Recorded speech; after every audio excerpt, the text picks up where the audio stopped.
Hello everyone, welcome back to another blog. সবাই কেমন আছো? এখন দেখতেই পাচ্ছ পুরো ভোর রাত। তো এখন আমি রেডি হব ঘাটে যাওয়ার জন্য। এখন কটা বাজে কেউ গেস করতে পারবে? এখন বাজে 3:24। তো আমি এখানে রেডি হয়ে নেব। ফার্স্টে শাড়িটা পরে নিয়েছি, তারপর বেঁধে নেব চুলটা।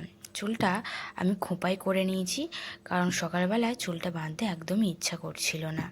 আর একটা ছোট টিপও পরে নিয়েছি। তো আমি এখানে রেডি। এর থেকে বেশি সাজতে আর ইচ্ছাই করছিল না, চোখে পুরো ঘুম রয়েছে। তো চলো, এবার বেরিয়ে পড়েছি, সবাই চলেও এসছে। এবার চলো বেরোনো যাক ঘাটের উদ্দেশ্যে।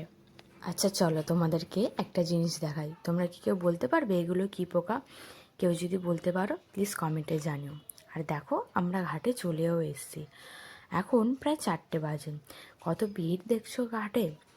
তো এখনই সবাই চলে এসছে ঘাটে পুজোর জন্য। হিন্দু ধর্মের মহান এক পার্বণ হলো এই ছট পূজা।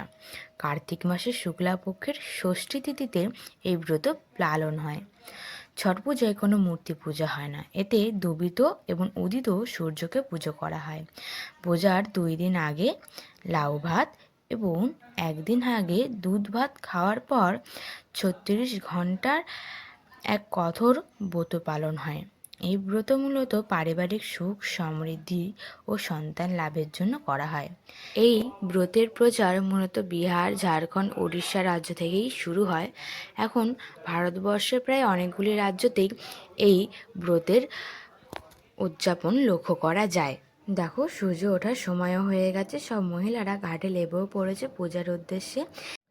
এবার সূর্য দেবতাকে অর্ঘ্য প্রদান করে পুজো সমাপ্ত করা হবে।